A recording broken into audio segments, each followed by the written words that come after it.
రాష్ట్రంలో ఒక నటి ప్రమాదంగా ఉన్న పరిస్థితి చూసాము. ఆ పేరు కదంబరి జత్వాని. ఈరోజు సజ్జల్ జిందాల్ అనే ప్రముఖ పారిశ్రామికవేత్త, భారతదేశంలో నెంబర్ 3 పొజిషన్లో ఉన్న వ్యక్తి.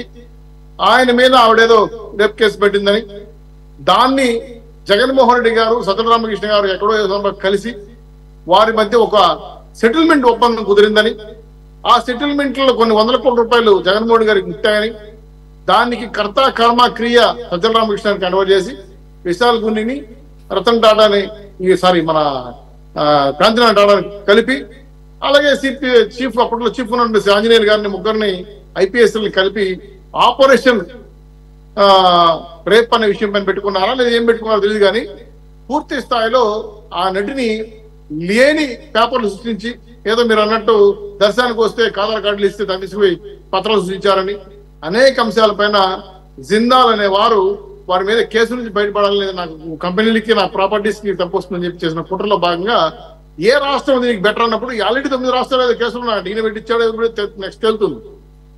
ఇప్పుడు ఈ నటి మీద పెట్టడం వల్ల ఆంధ్ర రాష్ట్రం అయితే వైసీపీ రాజ్యాంగం నడుస్తుంది కాబట్టి ఇక్కడ సెటిల్మెంట్ చేసుకోవచ్చని పెద్ద ఎత్తున డబ్బులు ముట్టాయి కాబట్టి ఆవిడని బలి చేసి ఒక నటిగా ఆవిడ తీసుకొచ్చి పెట్టి హెచ్చరింపులు పెట్టి కనీసం చెప్పుకోలేని విధంగా బాధపడే విధంగా ఇక్కడ నువ్వు కేసు వాపసు తీసుకుంటే ముంబైలో నిన్ను ఇక్కడ బెయిల్ తీసి ఇంటికి పంపిస్తాం కండిషన్ పెట్టి 45 రోజులు హెచ్చరింపులు పెట్టారు.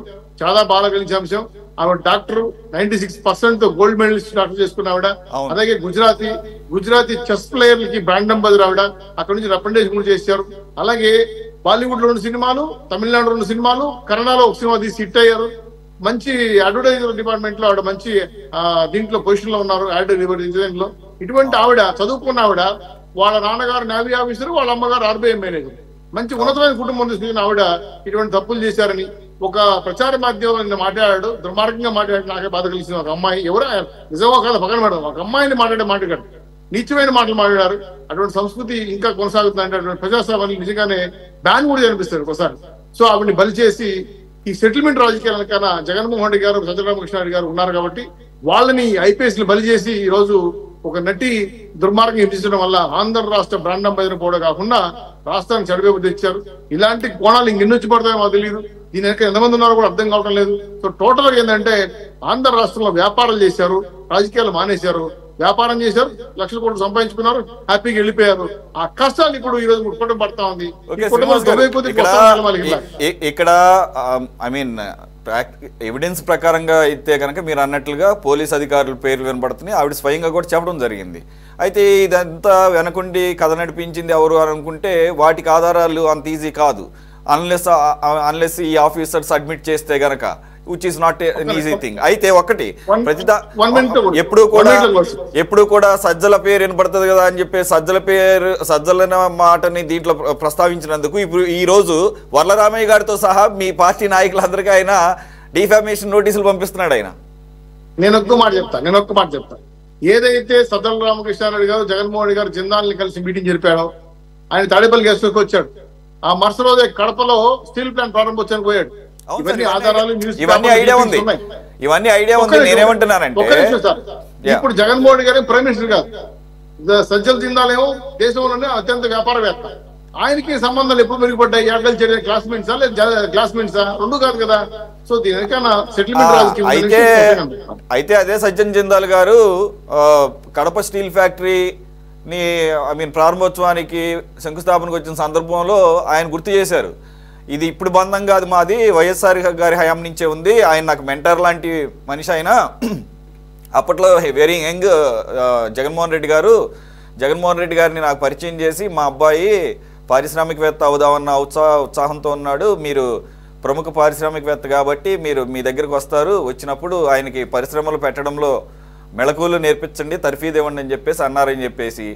అలాగే వెంటనే ముఖ్యమంత్రి గారు అయితే కనుక ఒకళ్ళనొకళ్ళు ప్రశంసించుకుంటూ Sajjan Jindal garu, I mean we're grateful to you and we're just a call away from you, just a phone call away from you, whatever the help you need, just we are a phone call away from you. అంటే ఏదో నువ్వు ఏ పని అయినా చెయ్యి, అది రేపు అయినా చెయ్యి, ఏదైనా చెయ్యి, నన్ను హెల్ప్ చేస్తే ఫోన్ కాల్ కొడితే హెల్ప్ చేస్తావు అన్నట్టుగా. మరి అంటే దాన్ని ఉద్దేశించి అట్లా అన్నారు లేదు నాకు తెలియదు కానీ చెప్తున్నాను అన్నమాట. అప్పుడు జరిగిన ప్రొసీడింగ్స్ ఎప్పటి నుంచో ఉంది. వాళ్ళు గ్లాస్మేట్లు అప్పుడు గ్లాస్మేట్లు అయ్యారో మరి ఇంకేమన్నా అయ్యారో తెలీదా? Okay right. ఒకే సెకండ్ సార్. దీని వెనకాల సెటిల్మెంట్ రాజకీయాలు పక్కన పెడదాం, ఉంటే కూడా జరగని రేపు ప్రజలు బయటకు వస్తాం. కానీ ఒక ఆడపిల్ల ఎవరైనా కావచ్చు, ఏదో గుజరాత్ నుంచి తీసుకొచ్చి ఆంధ్ర రాష్ట్రంలో హింసించడం, కేసులు మీద ఇరికించడం చట్ట వ్యతిరేకంగా తప్పు. దీన్ని మాత్రం ఖండిస్తున్నాం. ఇంకోటి క్లియర్ తెలుస్తుంది గఫూర్ గారు, ఇప్పుడు గనక ఏదైతే సరే ఆవిడ ముంబై కేసు అవన్నీ కాసేపు పక్కన పెడదాము, ఏదైతే మన ఆంధ్రప్రదేశ్ నుంచి పెట్టినటువంటి కేసు ఉంది కదా, ఈ కుక్కల విద్యాసాగర్ అన్న అతను ఫోర్జరీ డాక్యుమెంట్ ఒకటి క్రియేట్ చేసింది ఆవిడ అని చెప్పేసి, అలాగే అగ్రిమెంట్ ఒకటి కుదుర్చుకుంది. ఏది ఈ ఫోర్జరీ డాక్యుమెంట్స్ ఇతని ఆస్తిని తయారు చేసి జగ్గైపేటలో ఉన్న ఒక 5 ఎకరాల భూమిని ఇక్కడ కృష్ణా జిల్లా మోవ మండలం ఉన్నటువంటి ఇద్దరికి అమ్మ చూపింది. వాళ్ళకి 5 లక్షల రూపాయలు అడ్వాన్స్ కూడా ఇచ్చాడని చెప్పి ప్రైమరీ కంప్లైంట్ అది. తీరా చూస్తే ఎవరైతే ఆ మోవ మండలంలో అమ్మ చూపారని చెప్పేసి అన్నారో వాళ్ళిద్దరూ ఈరోజు బయటకు వచ్చారు. కూచిపూడి పోలీస్ స్టేషన్లో అడ్మిట్ చేశారు. మాకు అసలు సంబంధం లేదు, మేము ఎవరికి డబ్బులు ఇవ్వలేదు, మేము చేసిన పని ఏంటయ్యా అంటే వీళ్ళ నాన్నగారు ఎవరో కుక్కల నాగేశ్వరరావు అంట, ఆయన మాకు తెలుసు కాబట్టి ఆయన ఎక్స్ జెడ్పీటీసీ ఎంపీటీసీ అయితే మాకు తిరుపతి వెళ్ళటానికి దర్శనం కోసం మా ఆధార్ కార్డులు ఇచ్చాము, మా ఆధార్ కార్డులతో ఇవి తయారు చేసేసారు అని చెప్పేసి. అదే కాదు సార్, స్వయానా doctor and actress Kadambari Jethwani what she is saying is ఏదైతే ఫాల్స్ డాక్యుమెంట్స్ 2018లో క్రియేట్ చేసిన దాంట్లో 2020లో నేను కొన్నటువంటి జుహూలో కొన్నటువంటి అపార్ట్మెంట్ అడ్రస్ పెట్టారు, అదే క్లియర్గా తెలుస్తుంది ఫేక్ అని. ఇన్ని క్లియర్గా తెలుస్తున్నప్పుడు ఈ ఏదైతే వైసీపీకి సంబంధించిన మీడియాలో బ్లేటెంట్గా బాహాటంగా ఒక ఆడపిల్ల వ్యక్తిత్వ హననానికి పూనుకుంటూ ఆవిడ క్యారెక్టర్ని అసాసినేట్ చేస్తూ, పైగా అప్పట్లో పోలీసులు చేసిన దాన్ని అంటే అందరూ మెచ్చుకున్నారంట సార్. మరి మీకు ఏమన్నా ఈ కేసు సంబంధించి అప్పుడు ఏమన్నా మీకు ఏమైనా తెలిసిందో, సాక్షి ఏమన్నా మన చెవుల్లో ఏమన్నా చెప్పిందో మనకు తెలీదు, లేదా ఇంకెవరన్నా అసలు ఈ కేసు బయటపడిందే మొన్న అందరూ ఆశ్చర్యపోతున్నాము. కానీ అంట మన పోలీసులు అద్భుతంగా డీల్ చేసి అసలు ఆవిడని అక్కడి నుంచి ఇక్కడ తీసుకొచ్చేసి ఆవిడ యొక్క అసలు రూపాన్ని బయట పెట్టి పోలీసులు అద్భుతంగా రాశారని పేపర్లో రాసుకుంటున్నారు సార్. ఒక పక్కనే ఫేక్ అని తెలుస్తుంది, ఎవడైతే వచ్చి అరే బాబు మాకు సంబంధం లేదని చెప్పేసి అంటున్నాడు. ఏంటి సార్ ఇది? సురేష్ గారు, నేను అంబటి రాంబాబు ప్రెస్ మీట్ చూశాను, నేను వీడియో. అట్లాగే పేరుని బాబ్జీనా అతనేమి పేరు నాని ఆయన ప్రెస్ మీట్ చూశాను. వీళ్ళకి ఆడపిల్లలు ఉన్నారా లేదా అని నాకు డౌట్. Exactly sir. ఆడపిల్లలు ఉంటే వీళ్ళ పిల్లల్ని ఎవడన్నా అటు చేస్తే వీళ్ళకు బాధ ఏమి ఉండదా, ఆవేదన ఉండదా? అకస్మాత్తుగా ఎవరికి చెప్పకుండా ఇంట్లో నుంచి బలవంతంగా లాక్కొని పోయి 40 రోజులు వాళ్ళ కస్టడీలో పెట్టుకొని పోలీసులు చిత్రహింసలు చేస్తే అసలే సిగ్గుశరం ఉందా? మనుషుల వీళ్ళు మానవత్వం, రాజకీయాల అర్హత ఉందా వీళ్ళకు? నన్ను అడిగితే పోలీస్ కస్టడీ మహిళలు తిరగబడి పొరకలు తీసుకొని వీళ్ళకు వీటీపీఎస్ గెస్ట్ హౌస్ లో కూడా ఉంచారు అనధికారికంగా. సమస్య అండి, వీటీపీఎస్ గెస్ట్ హౌస్ లో అనధికారికంగా ఉంచారు. పాయింట్ ఏంటంటే ఒక మహిళ పాపం మన రాష్ట్రం కాదు, ఇక్కడ సంబంధం లేదు, ఇక్కడ ఏ ఇష్యూ లేదు. మహారాష్ట్ర నుంచి ఆ బాంబే నుంచి ఆమెను పట్టుకుని వచ్చి ఇక్కడ గెస్ట్ హౌస్ లో పెట్టి 5 రోజులు, ఆ తర్వాత ఆ సబ్ స్టేషన్ లో రిమాండ్ ఇచ్చి సబ్ జైల్లో ఇంత ఘోరంగా జరిగితే ఒక అమ్మాయి పట్ల ఏమండి మానవత్వం స్పందన ఉండదా? ఈ వెధవలు మళ్ళా సిగ్గు లేకుండా పెద్ద రాజకీయ నాయకులు వీళ్ళు ప్రెస్ స్టేట్మెంట్ ఇస్తున్నారు, హానీ ట్రాప్ ఇది అని. మీ ఇంట్లో ఆడవాళ్ళకు కూడా హానీ ట్రాప్లు అలవాటు చేయండి. సిగ్గు లేదు, బుద్ధి లేదు. జగన్మోహన్ రెడ్డికి లొంగిపోతే ఇంతనా, ఇంత బానిసత్వమా? నా పాయింట్ ఏమంటే సురేష్ గారు, ఇక్కడ ఇప్పుడు ఇదంతా కంకాక్టెడ్ అండి. ఏదైతే ఈ ల్యాండ్ అది అంతా కంకాక్టెడ్. సజ్జన్ జిందాల్ను సేవ్ చేయడం కోసం సజ్జన్ జిందాల్ రిక్వెస్ట్ చేస్తే జరిగినటువంటి కుట్ర ఇది. దీంట్లో నాకు ఎందుకంటే నేను గతంలో కూడా చెప్పాను, మీ ఛానల్లో ఇంకో ఛానల్లోనో, పిఎస్ఆర్ ఆంజనేయులు ఎక్స్పర్ట్ ఇట్టాడు దాంట్లో. I know him very well. ఆయన మా ఎస్పీ కూడా పనిచేశాడు. మీరే చెప్పారు. నేను చెప్పాను ఇంకా ఇంకా ఇంకా చాలా విషయాలు చెప్పగలుగుతాను నేను. ఎన్కౌంటర్లు అట్లా చేసింది, ఆడవాళ్ళని ఎట్లా లొంగ తీసుకున్నది, ఇట్లాంటి ఆఫీసర్లను పెట్టుకొని ఈ రాష్ట్రం ఎట్లా బాగుపడుతుందండి? నా పాయింట్ ఏమంటే, ఇప్పుడు శ్రీనివాస్ చౌదరి గారికి నేను రిక్వెస్ట్ చేస్తున్నా, ఎందుకంటే ఆయన కనపడుతున్నారు కాబట్టి. ఇప్పుడు ఉత్త పబ్లిసిటీ సరిపోదు సార్, యాక్షన్ ఉండాలండి. మీరు విశాల్ గున్ని వాడు ఇంకా సర్వీస్ ఉంది కదా, విశాల్ గున్నితో అప్రూవర్గా మార్చండి.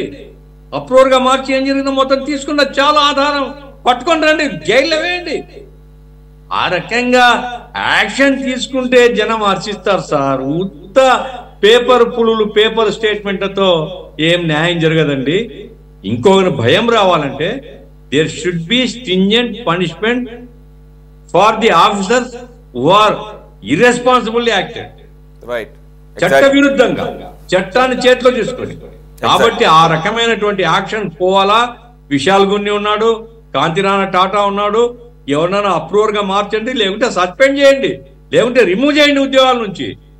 ఉద్యోగాలు పోతే తెలుస్తుంది వీళ్ళకు. కాబట్టి అటువంటి వాళ్ళను అప్రూవర్ గా మార్చి స్టేట్మెంట్ తీసుకొని పాలిటీషియన్స్ ఉన్నారా లేకుంటే ఎవరున్నారో బయటకు తీస్తే జనం హర్షిస్తారు, అరే గవర్నమెంట్ బాగా చేసిందని చెప్తారు. ఆ రకంగా చేయాలా. ఇక్కడ ఆమె ఎవరో నాకు తెలియదు, ఆమెకు సపోర్ట్ చేయాల్సిన అవసరం, అనవసరంగా సపోర్ట్ చేయాల్సిన అవసరం నాకు లేదు. కానీ హృదయం ద్రవిస్తుంది ఆ బాధ చూస్తే. ఒక మహిళ ఖచ్చితంగా సార్, ఖచ్చితంగా వీళ్ళేదో ఆవిడేదో యాక్ట్రెస్ అని చెప్పేసి చాలా డీమీనింగ్ గా మాట్లాడుతున్నారు, కానీ she's a well qualified and she's an all rounder. She's into sports.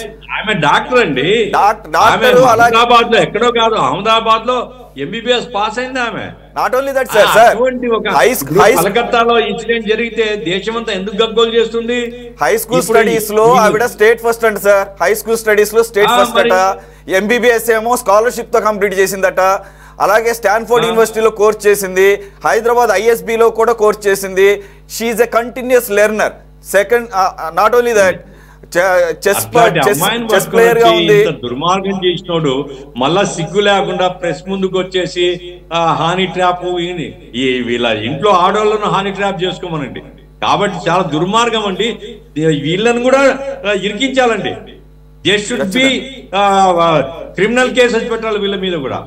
ఆ రకంగా స్ట్రింజెంట్ పనిష్మెంట్ ఉంటే నోరు అదుపులో ఉంటుంది, చర్యలు అదుపులో ఉంటాయి. అవును సార్, ఖచ్చితంగా. సైదా గారు, ఇంకొకటి ఏంటంటే చాలా బయటకు వస్తున్నాయి సార్. ఆ 42 రోజుల ఆ తల్లిదండ్రులకి ఏం సంబంధం, వాళ్ళని కూడా పట్టుకొచ్చారు. జైలు జీవితమే వాళ్ళకి చాలా పెద్ద పనిష్మెంట్. ఏది ఆ వయసులో 65-70 సంవత్సరాల వయసులో. ఆ టైంలో మ్యాన్ హ్యాండ్లింగ్ చేసి వాళ్ళ ఫాదర్ని కొడితే ఆయనకి చెవులు కూడా పనిచేయట్లేదట sir. He is a retired merchant navy officer ఆయన. ఇంత అడ్డగోలుగా ఒక్కొక్కటి బయటకు వస్తుంది. అలాగే she must be very brave అండి. ఇంత జరిగిన తర్వాత కూడా she came forward and revealing all the details in spite of big shots behind it. మొత్తం ఇన్సిడెంట్లో అలాగే పారిశ్రామికవేత్తే ఉన్నాడు ఏకంగా. అయినా కూడా ధైర్యంగా ఆవిడ వచ్చి అన్ని రివీల్ చేస్తుంది. ఇక్కడ ఒకటి గమనించాలండి, ఎప్పుడైతే ఆవిడని అరెస్ట్ చేయక ముందు కూడా 2-3 నెలల పాటు వాళ్ళ ఇంటి దగ్గర రెక్కీ చేశారంట, ఏది ముంబైలో. అలాగే పలుమార్లు సివిల్ డ్రెస్లో వచ్చిన పోలీసులు ఏ సజ్జన్ జిందాల్ మీద రేప్ కేసుని విత్డ్రా చేసుకోమని ఫోర్స్ చేశారట. ఇవన్నీ సాధ్యపడలేదు కాబట్టి ఎవడో కుక్కల విద్యాసాగర్ అనే ఒక బచ్చాగాడిని, చోటా మోటాగాడిని పట్టుకొచ్చి ఆడికంటే ఇప్పుడు 2009 నుంచి పరిచయం అంట. ఎట్లాగో పరిచయాలు అవుతా ఉంటాయి. ఆడినంట ఎక్స్టార్షన్ చేసిందంట. అలాగే కోట్ల రూపాయలు అంటే వీడి దగ్గర నుంచి తడవలు వీడు మాత్రం అమాయకుడంట. అసలు వీడు మాత్రం అమాయకత్వంతోనే ఫ్యామిలీ అంతా డిస్టర్బ్ అయిపోయిందంట. లేదంటే ఆవిడ చేసిందంట డిస్టర్బెన్స్. 15 సంవత్సరాల తర్వాత గుర్తొచ్చిందంట వీడికి మోసపోయానని చెప్పేసి. ఏది జూహులో ఫ్లాట్ కొనే కెపాసిటీ ఉన్నటువంటి highly educated doctor Kadambari Jethwani ఎక్కడో జగ్గాయిపేటలో ఉన్న 5 ఎకరాలు ఏంటి ఈడి భూమి కంటే ఆశపడిందట. 5 లక్షలు తీసుకుందట. కోట్ల రూపాయల్లో ఆవిడ ఎర్న్ చేస్తుంది. ఆవిడ చెప్తుంది క్లియర్గా. అదండి, మరి ఏం చెప్పుకోవాలి? ఈ ఎక్స్ట్రాషన్, ఇది ఎక్స్ట్రాషన్ అంటే వాడిని కాదు ఎక్స్ట్రాషన్ చేసింది. సురేష్ గారు, నిజంగా ఒక యువతి మీద ఒక భారతీయ మహిళా మీద ఇంత దుర్మార్గంగా అధికారం ఉందనేటువంటి అధికార మదంతో గత ప్రభుత్వం వ్యవహరించడం అనేది సమంజసం కాదు. ఇది చాలా దుర్మార్గమైనటువంటి విషయం. దీన్ని మేము కాంగ్రెస్ పార్టీ తరఫున తీవ్రంగా ఖండిస్తా ఉన్నాం. ఒక యువతి సినిమాల్లో నటించినంత మాత్రాన ఆమె క్యారెక్టర్ అసోసియేషన్ చేయడం కరెక్టా అని నేను అడుగుతా ఉన్నా. సినిమాలో నటిస్తే లేకపోతే మోడల్గా ఉంటే ఇలాంటి పనులు చేస్తారని చెప్పి నేను అడుగుతా ఉన్నా. దీన్ని దుర్మార్గం. గఫూర్ గారు చాలా బాగా స్పందించారు, చాలా గట్టిగా మాట్లాడారు. వారిని ఈ సందర్భంగా నేను అభినందిస్తాను. ఒక తండ్రిగా అలాగే షర్మిల గారు ఇలా ఇష్యూస్ మీద చాలా త్వరగా స్పందిస్తారు. గొడ్లవల్లేరు విషయం మీద కూడా ఆవిడ స్పందించారు, ఆహ్వానిస్తున్నాం. మరి ఈ విషయం మీద స్పందించారు లేదో నేనైతే చూడలేదు. ఆవిడ అయితే ఎటువంటి రియాక్షన్ లేదు. మరి I don't know what her stand on this. But మీరు కాంగ్రెస్ తరఫున అయితే ఖండిస్తున్నాం అన్నారు కాబట్టి ఎస్. అవును, ఎందుకంటే అండి వాస్తవంగా మనం గమనించాలి, ఇది చాలా దుర్మార్గమైన విషయం.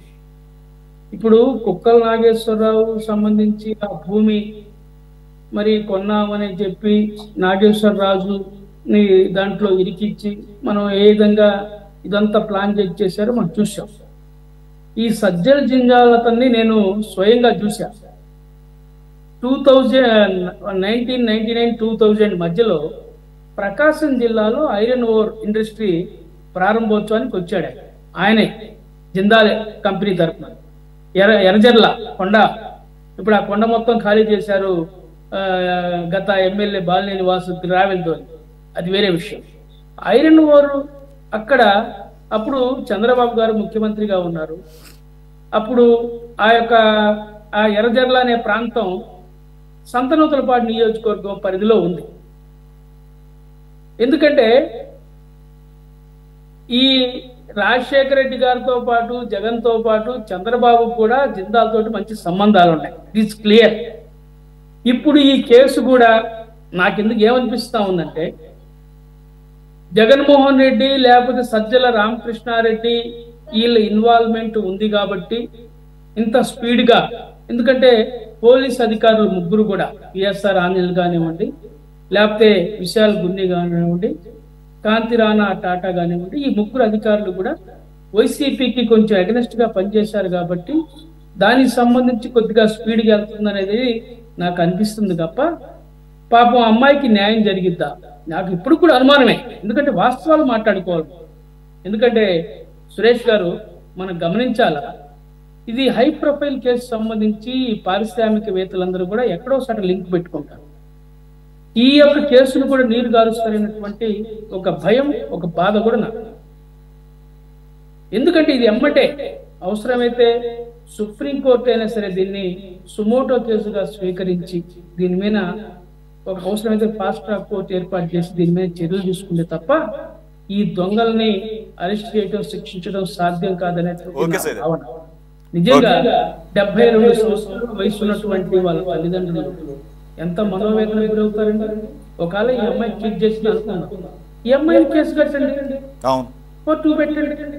చట్ట ప్రకారంగా ఎక్కడో బొంబాయిలో దుబాయ్లో ఉద్యోగం చేసుకున్నటువంటి వాళ్ళ సోదరుడి మీద కూడా కేసు పెట్టారు.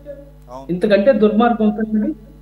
ఒక ఆడబిడ్డ ఉసురు తీసుకోవడం ఎవరికైనా కరెక్ట్గా ఇది ఆలోచించాలి. ఆడపిల్ల కన్నీరు పెట్టుకుంటే అక్కడ ఆ రాజ్యం శ్మశానంగా మారిపోతుంది. ఈ విషయాన్ని గమనించాలి.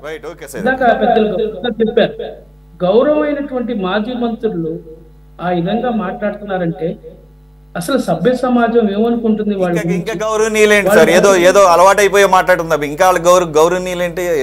గౌరవనీయులు అన్న పదమే వాళ్ళకి సూట్ కాదు, వదిలేసేయండి. పక్కల కోసం చూసిన సురేష్ గారు, ఎందుకంటే వాళ్ళంత దుర్మార్గంగా వ్యవహరిస్తారంటే ఈ సభ్య సమాజం ఏమనుకుంటా ఉంటారు అది కూడా ఆలోచించాలిగా. కొంతమంది జర్నలిస్టులు కూడా నిజంగా దుర్మార్గం. జర్నలిస్టులు ముసుగులో కూడా కొంతమంది నీచంగా ఆమె గురించి కామెంట్ చేస్తూ ఉన్నారు. హనీ ట్రాప్ అమ్మాయిని ఎంతో మంది చీటింగ్ చేసిన డిబేట్స్ లో కూడా మాట్లాడుతూ ఉంటే ఈ జర్నలిస్ట్ కూడా జర్నలిస్ట్ గా మారిపోతున్నారు. 2-3 దొంగలు కూడా జర్నలిజానికి కూడా చెడ్డ పేరు వస్తాం. నిజంగా ఇది చాలా బాధ. మేము తీవ్రంగా ఖండిస్తా ఉన్నాం. కాదంబరికి జరిగినటువంటి అన్యాయాన్ని ఈ శిక్షించాలి. గఫూర్ గారు చెప్పినట్టుగా ముగ్గురు అధికారులు వాళ్ళ కుట్రోళ్ళు విశాల్ గుంది కానీ కాంతిరామ్ టాటా గారు ఇలా ముందు ఎఫ్ఐఆర్ ఫైల్ చేసి తీసుకొచ్చి విచారించి అప్రూవల్ గా ఒకరో ఇద్దరు అప్రూవల్ గా మారితే ఈ కేసు మొత్తం ఇప్పుడు ముంబై వెళ్ళి వీళ్ళు తీసుకొచ్చినటువంటి సిఐలు గాని పోలీస్ అధికారులు గాని వాళ్ళనైనా సరే ఎవరో ఒకరిని దీన్ని ఇన్వాల్వ్ చేసి మరి అప్రూవ్ గా మారిస్తే కొంత సమాచారం వచ్చే పరిస్థితి ఉంటుంది. కాబట్టి నేను ఈ విషయాన్ని కోరుతా ఉన్నా, ఆ అమ్మాయికి న్యాయం జరగాలని చెప్పి మేము కాంగ్రెస్ పార్టీ తరఫున కోరుతా ఉన్నాం. ఆమెకు అండగా ఉంటాం. మా షర్మిలమ్మ గారు కూడా ఈ విషయంలో పట్టుదలతో ఉన్నారు. ఈ అమ్మాయిని అవసరమైతే స్వయంగా కలిసి మాట్లాడడానికి కాంగ్రెస్ పార్టీ ముందు ఉంటుందని చెప్పి మీ ద్వారా తెలియజేస్తాం. లక్ష్మణ్ గారు కంక్లూడ్ చేసేయండి సార్. ఇది క్లియర్ గా తెలుస్తోంది ఈ రోజు వచ్చినటువంటి లేటెస్ట్ డెవలప్మెంట్స్ తో ఫేక్ కేసు అని చెప్పేసి పబ్లిక్ గానే తెలుస్తుంది. పోలీసులు ఎంక్వైరీలు అయితే ఇంకా చాలా బయటపడతాయి. కాబట్టి ఇది అధికారుల దాకా వీళ్ళు ఆగుతుందా, లేదంటే గత ప్రభుత్వ పెద్దల ద్వారానే ఈ స్థాయిలో నిజంగానే ఇది హై ప్రొఫైల్ కేసు కాబట్టి ఇంత షార్ప్గా ఇంత ఫాస్ట్గా సెకండ్ డేనే వీళ్ళని తీసుకొచ్చేసి హింసలు పాలు చేశారు. కాబట్టి ఇది ఎంతవరకు ఒక జెన్యున్ కంక్లూజన్కి వచ్చే అవకాశం ఉంది, ఆ అమ్మాయికి న్యాయం జరిగే అవకాశం? ముందు ప్రభుత్వ పాలకుల్లో అంటే ప్రత్యేకించి చంద్రబాబు నాయుడు గారికి చిత్తశుద్ధి ఉండాలి. గఫూర్ గారికి కూడా అదే డౌట్ తోనే ఆయన మాట్లాడారు. ఇక్కడ ఇంతసేపు మీనమేషాలు లెక్క వేయకూడదు. ఆ కేసులో ఎవరైతే ఇన్వాల్వ్ అయి ఉన్నారో పోలీసులు కానిస్టేబుల్ దగ్గర నుంచి పై వరకు ముందు 15 గంటల్లో సస్పెండ్ అయి ఉండాలి. ఈ పాటికి సస్పెండ్ చేసి పక్కన పెట్టకపోతే ప్రజలు క్షమించరు, ఆడవాళ్ళు అస్సలు క్షమించరు. ఈయన గారి పద్ధతి ఎలా ఉందంటే ఎంక్వైరీలు వేస్తాము, మద్యపానం నుంచి మద్యపానం షాపులు ఎత్తేసి గవర్నమెంట్ షాపులు ఎత్తేసి ప్రైవేట్ షాపులు పెట్టడానికి మళ్ళీ ఇప్పుడు ఎంక్వైరీ కమిటీ అంటే వాళ్ళు 4 అన్ని రాష్ట్రాలు తిరిగి రావాలంట. ఏం అవసరం ఉందని ఇప్పుడు క్యాష్ ట్రాన్సాక్షన్ ఇప్పుడు కూడా నడుస్తానండి. నువ్వు వాళ్ళని తిట్టి నువ్వు చేసేది ఏముంది ఇక్కడ? అందువల్ల ఏంటంటే ఆలస్యం చేయకూడదు ఈ విషయంలో. గఫూర్ గారు చెప్పినా మన మిత్రులు అందరూ కూడా ఒకే మాట చెప్తున్నారు, ముందు ఇమీడియట్ గా వాళ్ళ మీద చర్యలు తీసుకోవాలి. ఒకవేళ వాళ్ళల్లో ఎవరినైనా అవసరమైతే అప్రూవల్ గా మార్చుకొని వాళ్ళ వెనక ఎవరున్నారో రాజకీయ నాయకులు అంటే వైఎస్ఆర్సీపీ నాయకులు వాళ్ళ సంగతి బండారం బయట పెట్టకపోతే ప్రజలు క్షమించారండి. ఆ అమ్మాయి విషయం ఎంత దారుణం అంటే అసలు ఒళ్ళు మండిపోతుంది. అమ్మాయి పడిన బాధలు మన పిల్లలు అలా అలా అలా ఉంటే మనము క్షమిస్తామా, కూరుకుంటామా? మరి ఏమి లెక్క మీనమేషాలు లెక్క వేసుకుని కూర్చుంటాడు ఇంకా చంద్రబాబు నాయుడు గారు? ఇంత ఇప్పటి వరకు ఈ పాటికి సాయంత్రానికి అయిపోయిండాల్సింది. ఒక 10 మంది సస్పెండ్ చేయండి. పాటికి చేయడానికి ఏముంది? ఒక నిమిషం చాలది దానికి.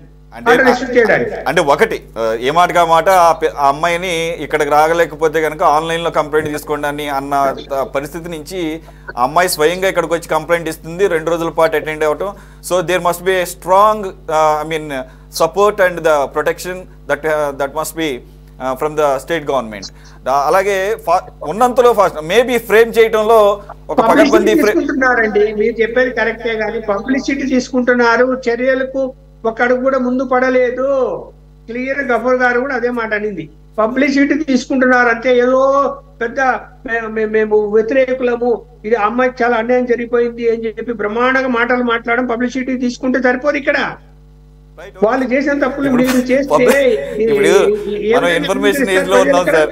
రైట్, ఇప్పుడు పాయింట్ ఏంటంటే ఇన్ఫర్మేషన్ ఏజ్ లో ఉన్నాము, పబ్లిసిటీ వద్దన్న కొద్దీ వచ్చేస్తుంది. ఇప్పుడు అసలు మొబైల్ ఓపెన్ చేయగానే ఆ అమ్మాయికి ఏ ఛానల్ అయినా, ఏ యూట్యూబ్ ఛానల్ అయినా, ఏ మెయిన్ స్ట్రీమ్ ఛానల్ అయినా. కాబట్టి ఏంటంటే ఇది ప్రభుత్వం పూరుకోవాల్సిన అవసరం లేదు. Publicity will be automatically done in this revolutionary information age. Thanks for joining Lakshman garu, అలాగే శ్రీనివాస్ చౌదరి గారు, గఫూర్ గారు అండ్ సైదా గారు. ఇది వాళ్ళ టాప్ డిబేట్. మరో అంశంతో మళ్ళీ కలుద్దాం. Stay tune to city 24/7.